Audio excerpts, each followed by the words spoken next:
Assalamualaikum warahmatullahi wabarakatuh. Jumpa lagi bersama saya Hendra, tetap di channel Hendra Berbagi.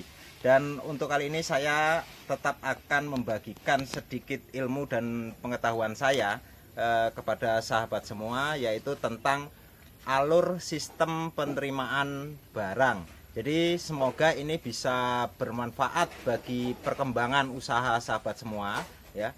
Dan juga bisa untuk mencegah kerugian baik yang disebabkan karena kebocoran keuangan daripada usaha sahabatku semua maupun kebocoran karena salahnya dalam menerima barang. Jadi sahabatku, kalau untuk menerima barang alurnya ya itu yang benar seperti ini ya sahabatku. Misalkan ini barang baru datang nih, ada konsumen atau pelanggan datang ya, terus kita timbang. Jadi di sini yang kita perlukan adalah tenaga timbang ya, tenaga yang khusus untuk nimbang, dan juga yang satu adalah satu tenaga asisten tukang timbang yang ngangkat barang dari tempat timbangan ke bagian gudang ya, atau bagian persediaan barang. Jadi seperti ini, misalkan barang baru datang, contoh seperti ini ya, terus kita timbang. Nah, saat kita timbang, misalkan ini kardus 3 kilo ya, jadi bagian tukang timbang itu hanya membuat nota timbang ya, nota timbang seperti ini ya, barangnya apa, jadi nggak perlu diberikan harga ya, cukup jenis barangnya dan jumlah kiloannya. Misalkan seperti ini, yang pertama ya, itu dus, misalkan dus ini 3 kilo ya. Terus nota timbang ini ya, ini sebaiknya ya itu dibuat rangkap 3 ya, rangkap 3. Kenapa? Karena yang dua ini ya, lembar pertama dan kedua ini nanti diberikan ke bagian keuangan atau kasir ya, dan yang bagian terakhir ya ini sebagai arsip atau dokumen tukang timbangnya, yang nanti setiap sore itu dikumpulkan jadi satu, disetorkan di bagian administrasi ya. Jadi ini rangkap 3 ya, nota timbang, cukup jenis barangnya dan jumlah kilonya ya. Nah, setelah ditimbang ya, terus ditulis di sini, lalu ini kebetulan kurang tenaga ya, kurang orang, jadi saya sendiri yang jalan. Jadi anggaplah tukang timbang masih sini, terus asisten tukang timbang mengambil barang yang sudah ditimbang ya, diberikan di bagian persediaan atau bagian gudang untuk dikontrol barangnya ya, untuk dikontrol barangnya di bawah, diberikan situ. Nah, dari situ terus nanti tukang timbang tetap menimbang. Misalkan di sini ya, nggak ada lagi contohnya, anggap aja saya nimbang besi, misalkan di sini nimbang besi ya. Terus yang kedua misalkan besi 5 kilo ya. Nah, seperti langkah pertama tadi ya, tetap diangkut sama tukang timbang, dikontrol barangnya. Nah, setelah selesai satu konsumen ya, sementara konsumen yang lain antri, ini sisihkan notanya ya. Tetap kita nimbang sambil nunggu proses pensortiran atau bagian quality control untuk mengecek barangnya. Bagian tukang timbang tetap menimbang barangnya. Nah, setelah itu nanti ada barang yang diretur, yang tidak masuk kelasnya, diinformasikan dengan bagian quality controlnya, baru kita kurangin di sini. Misalkan besi tadi 5 kilo, tapi rupanya ada kotoran segala macam, ada retur 1 kilo, dikurangin 1 kilo. Seperti ini misalkan contohnya.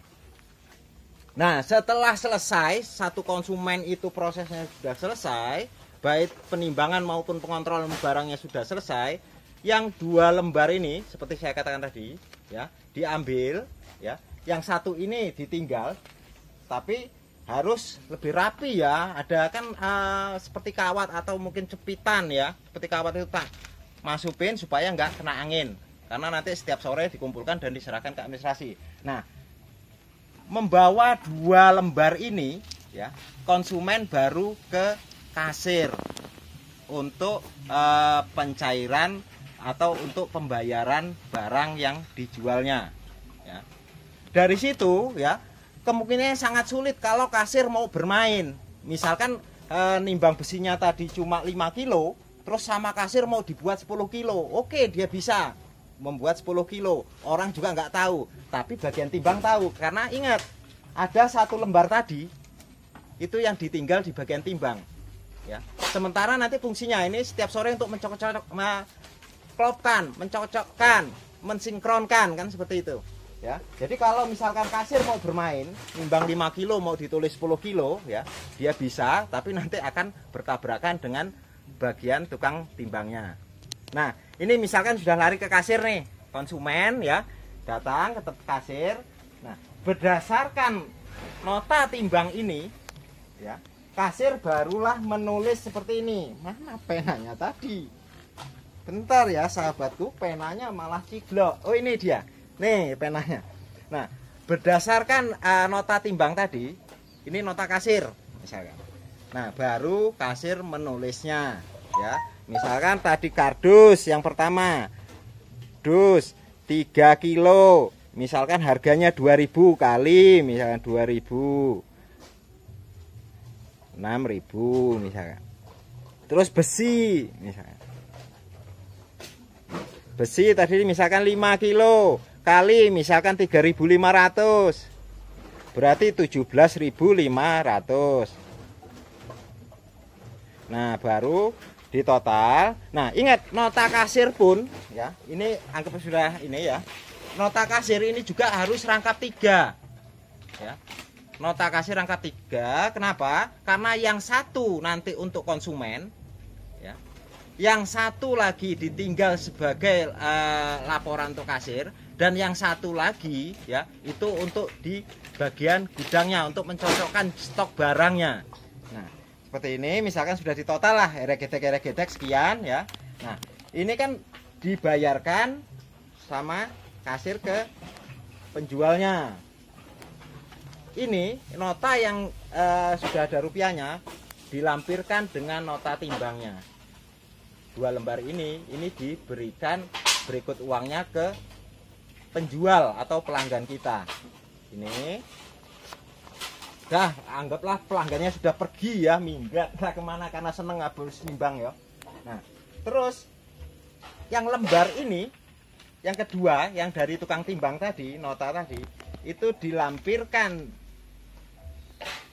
dengan nota dari kasir ini untuk laporan keuangan. Jadi saat nanti bagian administrasi mengecek pengeluaran uang sekian, dasarnya apa? Oh, dasarnya berdasarkan nota timbang dari tukang timbang.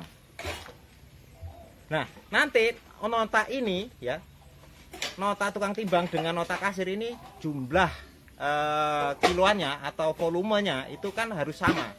Jadi di sini kasir tidak akan bisa bermain. Juga tukang timbang tidak bisa bermain karena seperti ini. Kadang-kadang ada konsumen datang cuma nimbang 5 kilo tapi kerjasama sama tukang timbang. Bu, tolong ditambahin ya. Jadi nimbang 5 kilo suruh misalkan di notanya itu ditulisnya sedikit 4 kilo karena yang 2 kilo mau diambil dia, yang 3 kilo nanti yang distorkan ke juragannya, bisa seperti itu ya. Jadi kalau misalkan mau bermain tukang timbangnya itu juga nggak bisa karena ada nota yang tembus ke kasir dan ke bagian gudang ya. Sebenarnya ini sudah saya buatkan flowchart sistemnya ya. Hanya memang kalau untuk menjelaskan secara flowchart sistem ya tanpa prakteknya ya itu memang agak-agak kesulitan untuk ditangkap ya. Makanya saya coba sebisa mungkin walaupun dengan kondisi yang sangat minimal seperti ini ya, saya coba menjelaskan sistem manajemen yang baik demi kemajuan usaha sahabatku semua. Mudah-mudahan ya hal yang mungkin sangat sepele, mungkin sangat nggak ada apa-apanya lah bisa dianggap seperti itu, tapi mudah-mudahan ini bisa menunjang kemajuan usaha sahabatku semua. Sekian dari saya, mudah-mudahan ini bermanfaat. Lebih dan kurang saya mohon maaf. Wassalamualaikum warahmatullahi wabarakatuh. Salam sukses.